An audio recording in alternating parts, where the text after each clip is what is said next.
I am dangerously close to driving this. We've had the first startup and now I just need to do a few tweaks to the car and I'll be able to pull it out of the garage. So let's see how it goes.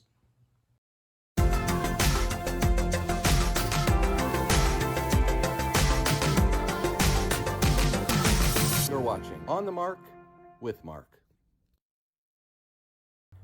The last time I had the Corvette on the ground, I had honestly about an inch of clearance on my air dam here. Here's some pictures of what it looked like. I took these pictures while I had it down. While I think it looks really good, it's just not practical. So I'm gonna raise it up. To start with, I'm just gonna raise it 1 inch. So in order to do that, I've got to turn this, I believe it's called a spanner nut, on the shock absorber here. And I took a measurement of how high it was. Well, I found a spot and I measured it, and I had 1.25 inches, and I decided I would take it up to 2.25 inches. So give myself about an inch more clearance. So this does not turn as easy as I had expected it to.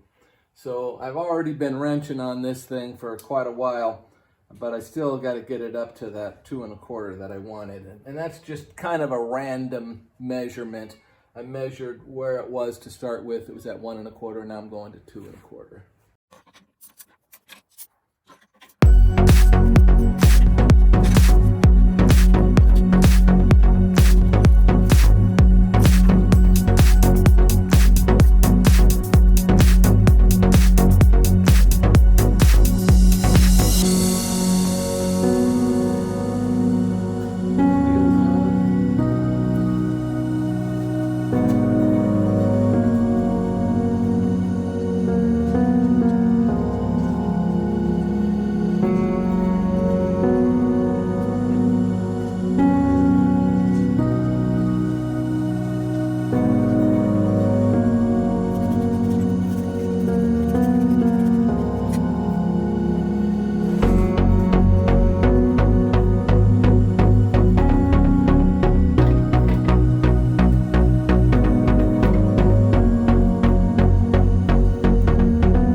like with any build, it's time to let the shakedown begin. And the problems I have noticed so far, most major, is there's no power steering. So I'm not quite sure what the deal is there. That crazy noise I was hearing, I can take the power steering pulley and wiggle it back and forth. Now it may be that the power steering pump is empty. You know, I bet that's it, because I replaced the steering box. I don't recall ever refilling the thing. Okay, so I got to put some power steering fluid in. That might not be so bad. Other things are, my tachometer isn't working now, so that's great. I've got no dash lights either, so not really a fun thing. Also, you might have noticed no tail lights, so that's a bit of a problem there. I don't know if I have brake lights. I'll have to go back and review the video. My oil pressure gauge just pegs. I'm not quite sure what's going on there, but it's not reading properly. Maybe that's not too bad, but that's a few things that I need to start working on. So I never thought that this was the end, or I was going to have it all finished now, but it's a little disappointing. I was kind of hoping to be able to drive it down the street a little ways and turn around and come back, but man, I could barely turn the steering wheel. Also, these, you know, I put wider tires on it than what the factory had, and the tires are low, so they were really gripping. I could barely turn to make a 90-degree turn coming out of my driveway. In fact, I just about went into the neighbor's yard. So driving right now until I get that power steering looked at, which first I'm just going to try adding some fluid to it, and then if that doesn't do it, then I'll put a new one on, which may just be fine, because I think that might be one of my leaks. Well, I have mixed feelings about that first drive. Yes, I did get out. There's no power steering, and that horrible noise that it was making up here in front is the pulley on the power steering pump is somehow loose. I can rattle it back and forth, and I've always been annoyed by that thing, because you can't hardly get the cap off of it to fill it, because Chevrolet, in their infinite wisdom, put the bracket for the alternator right above it, so you can't get it off. So I'm going to take the pump off, and this weekend is the Jefferson, Wisconsin swap meet, and I'm going to take it up there with me, and if I can find a power steering pump that has a remote reservoir that will fit on a small block Chevy, I'm going to buy that. Then I'll put it on there. And if I don't find it, then I'll probably buy one online and put it on here. So then I'll be able to fill it easily. So let's take a look in here. Here's the alternator. I think I'm going to pull this off right now just so I can get to the pump easier. So let's dig in here.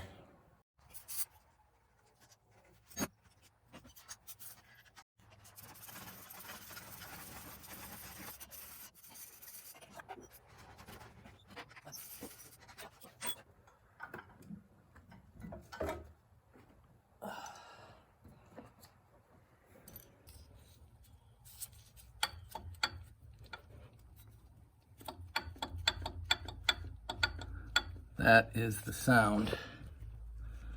Okay, now that I got the alternator out of the way, let's take a look at this thing here. Looks to be bone dry. Well, that explains why I had no power steering.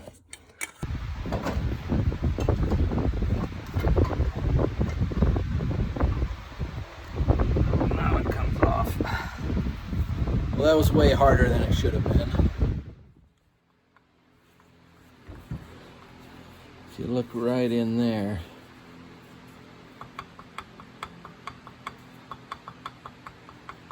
I don't think it's supposed to do that. I think that's what the noise is that I'm hearing. And it may be that if it had power steering fluid in it, it wouldn't make that noise. I don't know. Anyway, I'm going to explore replacing this thing.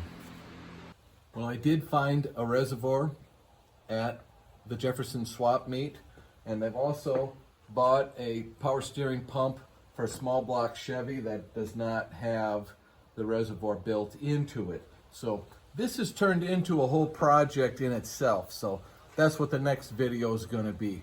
Thanks for watching this video on the first startup. Now I'm going to start working on the shakedown and getting all these little things figured out. Thanks for watching. If you haven't already, I would appreciate it if you'd subscribe. Thanks. Hey, I put in some sound at the end of this video. Watch for that. It sounds pretty great. Turn the volume up. Good, good, good.